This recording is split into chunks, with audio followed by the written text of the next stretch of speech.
હાલો તો આપણી ભાખરી બની ગઈ છે ને હવે એક ભાખરી જો ચડે છે અને આપણે બાજુમાં વઘારી નાખ્યું છે રોટલાનું શાક. હવે આપણે એમાં રોટલો નાખી દઈ.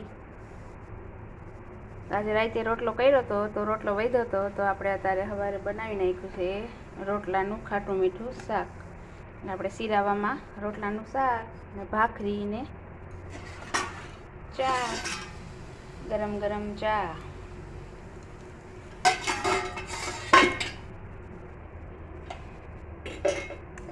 હાલો બધા શીરાવા ભાખરી ને રોટલાનું શાક ને ચા. હાલો જય માતાજી બધાને. તો આજે આપણે બનાવવાના હી ઘરે ખમણ. તો આપણે જો ચણાની દાળ રાતે પલાળી દીધી હતી અને અત્યારે આપણે એને મિક્સરમાં પીસી નાખી છે. તો હવે આપણે 4 કલાક પાછું પલાળીને અને એનું આથો આવા હાટું મૂકી દઈએ. અંદર આપણે દહીંને એવું મિક્સ કરીને તો આપણે સાંજે આથો આવી જાય પછી આપણે સાંજે બનાવશી લાઈવ ખમણ. આપણે ખમણની રેસીપી આપણા વિડીયોમાં આવી જાય તો આખી જોઈ લેજો.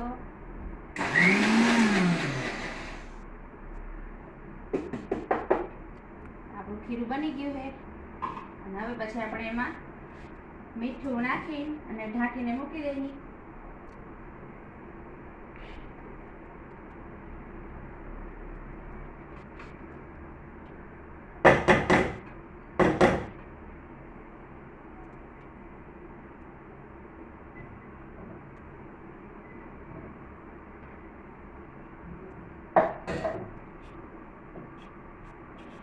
જો તો આપણું ખીરું તૈયાર થઈ ગયું છે. તો આવું આપણે કચરા જેવું પીસી નાખવાનું મિક્સરમાં.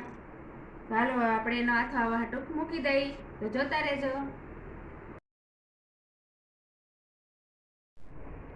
હાલો તો આપણે ઢોકળાનો આથો આવી ગયો હતો. તો આપણે હવે એમાં થોડોક 3 ચમચી ચણાનો લોટ અને થોડુંક પાણી નાખ્યું અને આપણે કલર માટે આપણે હળદર નાખી છે એટલે એકદમ પીળું થઈ ગયું. એટલે આપણે હળદર ને થોડુંક પાણી અને થોડોક ચણાનો લોટ નાખ્યો અને થોડુંક તેલ નાખીને આપણે બધુંય હલાવી નાખ્યું ને મિક્સ કરી નાખ્યું છે. તો જો આપણે આવું કંઈક તૈયાર થઈ ગયું છે આપણું.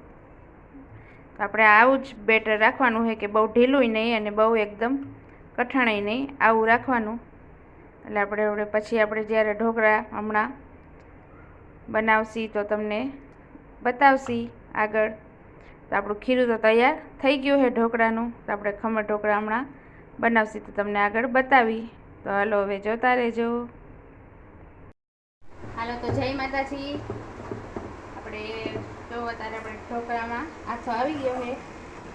તો આપણે આમાં ઈનો નાખ્યો છે અને આપણે થાળીમાં જો તેલ લગાડી દીધું છે અને આપણે આ થાળીમાં આપણા બેટર છે એ આપણે નાખીને અને આપણે મૂકી દઈએ. કાંઠો કાઢ લેતો ને.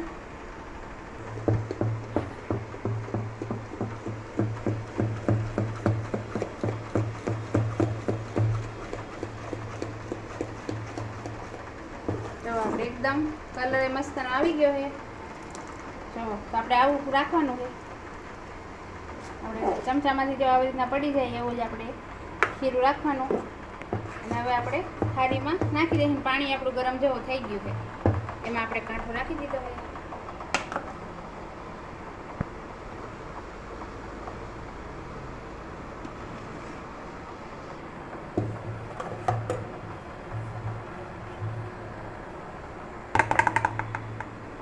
થાળી એકદમ સેટ કરી દઈ અને હવે આપણે મૂકી દઈ અને આપણે ઢાંકી દઈએ.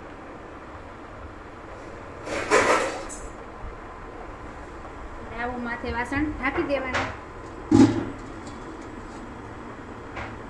તો હવે આપણા ઢોકળા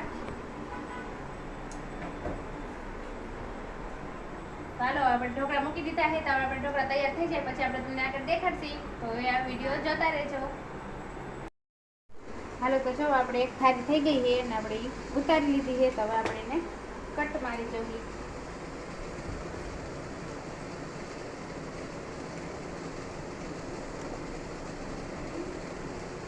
ટોટલ આપણે 3 થાળી ખમણ બન્યા છે.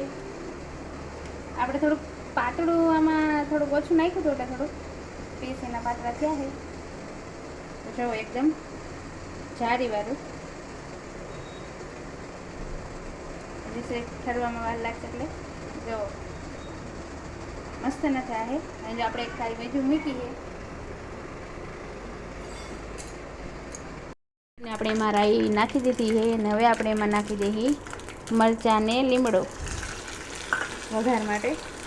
અને પછી આપણે નાખીએ એમાં થોડી હિંગ. અને હવે આપણે એમાં નાખીએ પાણી. આપણે એમાં ઉકળવા દઈએ થોડીક વાર. આપણે ઢોકળા જેવું બની ગયા છે અને આપણે વઘારની તૈયારી કરી.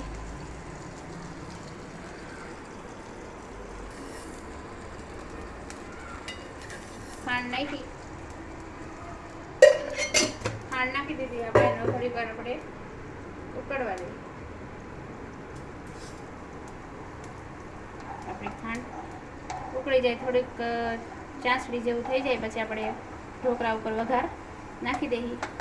જો હવે ઉકળવા માંડ્યું છે. આનો તો આપણો વઘાર જેવો તૈયાર થઈ ગયો છે. અને હવે આપણે વઘાર આપણા ખમણમાં નાખી દઈએ. હા, આપણે બનાવ્યા છે લાઈવ ખમણ. ઘરે જ આપણે દાળ દળીને પેસ્ટ બનાવી એની. અને પછી આપણે એને આથો આવા હાટું 4 કલાક રાખી દીધો હતો. અને રાઈતે 4 કલાક આપણે પહેલાં એને પલાળી દીધી હતી. જેવો આપણા ખમણ કેવા મસ્તના બની ગયા છે. હવે આપણે મિક્સ કરી નાખીએ.